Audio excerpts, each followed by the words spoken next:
पृथ्वी पर ग्लोब पर काल्पनिक रेखाएं होती हैं। इन काल्पनिक रेखाओं को हम दो तरीके से व्यक्त कर सकते हैं, एक इस तरीके से और दूसरा इस तरीके से। ये वाली जो रेखाएं हॉरिजॉन्टली होती हैं इनको बोलते हैं अक्षांश रेखाएं। पृथ्वी के बिल्कुल बीचों बीच जो एक काल्पनिक रेखा होती है इसको बोलते हैं विषुवत रेखा। कौन सी रेखा? विषुवत रेखा। इसके ऊपर जो रेखा होती है इसको कर्क रेखा।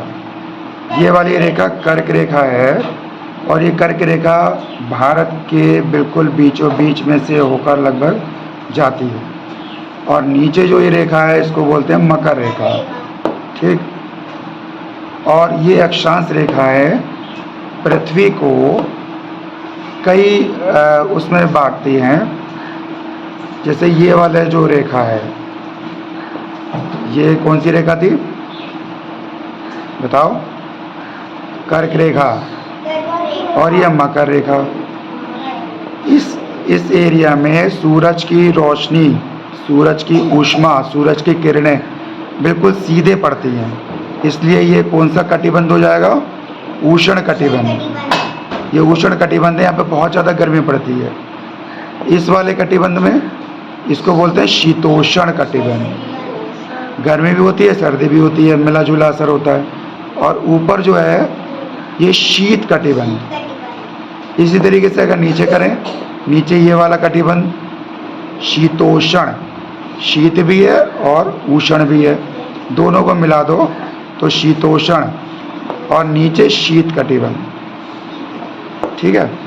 और ये जो रेखाएं होती हैं इनको बोलते हैं देशांतर रेखाएं। ये अलग अलग देशों में सूर्योदय का और समय के अंतर के लिए देशांतर रेखाओं का प्रयोग किया जाता है। हाँ, अभी हमने बात करी थी ग्लोब की, है ना? ये ग्लोब होती है, पृथ्वी का एक प्रतिरूप होता है, छोटा रूप होता है। और ये पृथ्वी की गति को भी बताता है कि पृथ्वी किस तरीके से पश्चिम से पूरब की ओर गति करती है, जिसके वजह से दिन रात होते हैं। और ये अपने दोनों ध्रुव बिल्कुल सीधी ना होकर ध्रुवों की ओर झुकी हुई होती है, देखो झुकी हुई है, और इस तरीके से घूमती है। और ऐसे तो घूमते हुए सूरज के भी चारों ओर चक्कर लगाती है। इस गति को, पृथ्वी की इस गति को कहते हैं घूर्णन गति। और घूर्णन गति के कारण दिन और रात होते हैं, है ना? और इसमें जो रेखाएं हैं ऊपर से नीचे इस तरीके से खींची हुई जो काल्पनिक रेखाएं हैं उनको बोलते हैं देशांतर रेखाएं। देशांतर। और इस तरीके से जो रेखाएं खींची हुई हैं अक्षांश। अक्षांश रेखाएं कहते हैं।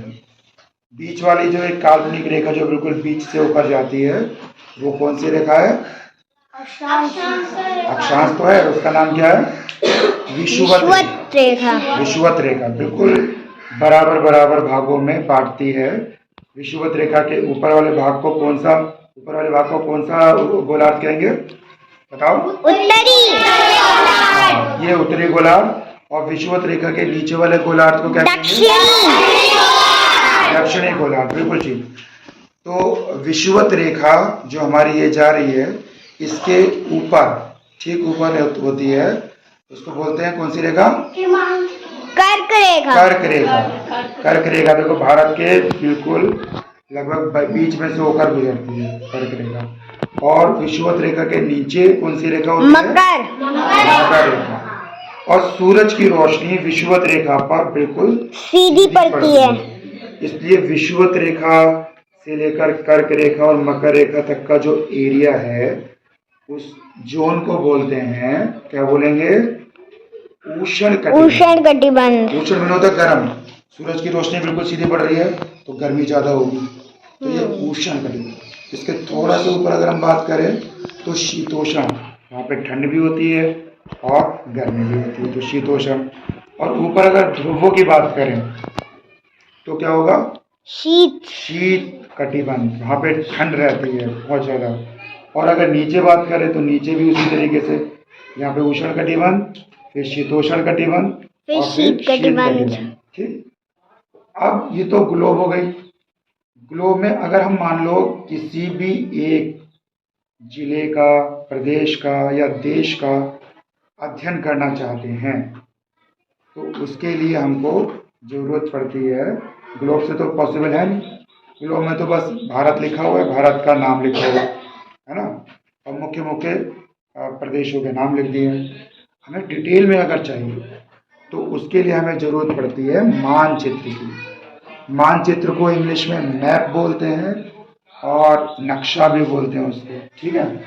तो जैसे ये हमारा नक्शा, और भी कई तरीके के नक्शे हो सकते हैं। नक्शे में ज़रूरी होती हैं 3 चीज़ें, प्रमुख रूप से 3 चीज़ें। एक तो होता है स्केल।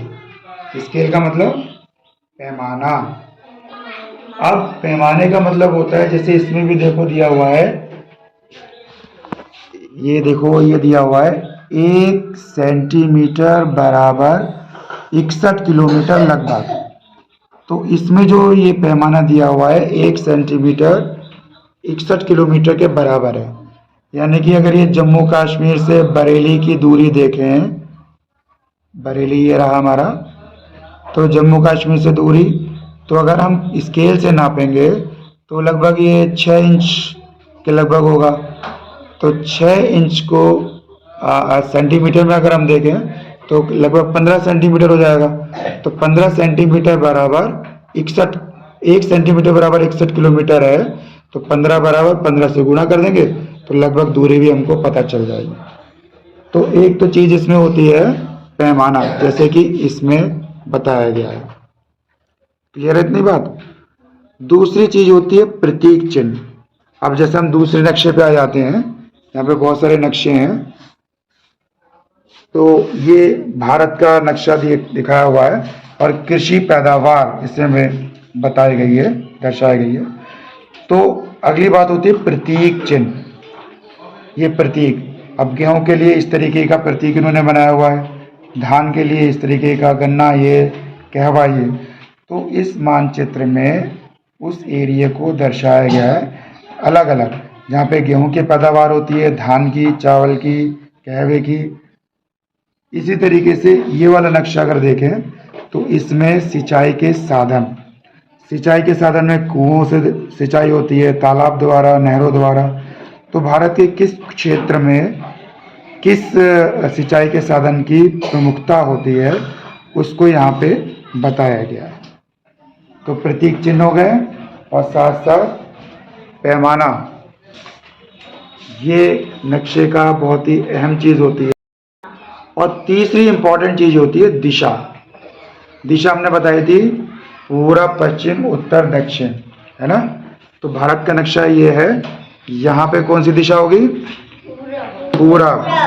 इस साइड में पश्चिम, ऊपर और नीचे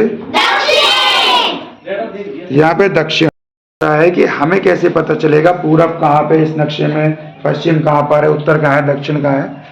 तो ये देखो जो कंपास का साइन होता है ये इस तरीके से दिया हुआ है और इस पे लिखा हुआ है उत्तर, यानी कि इस डायरेक्शन में उत्तर है, ऊपर की तरफ उत्तर है। तो जब यहाँ पे उत्तर है तो अपने आप पता चल रहा है कि उत्तर यहाँ पर है, तो दक्षिण कहाँ पर होगा? नीचे। और पूरब कहाँ पे हो जाएगा? इधर हो जाएगा। और पश्चिम कहाँ हो जाएगा? ये हो जाएगा।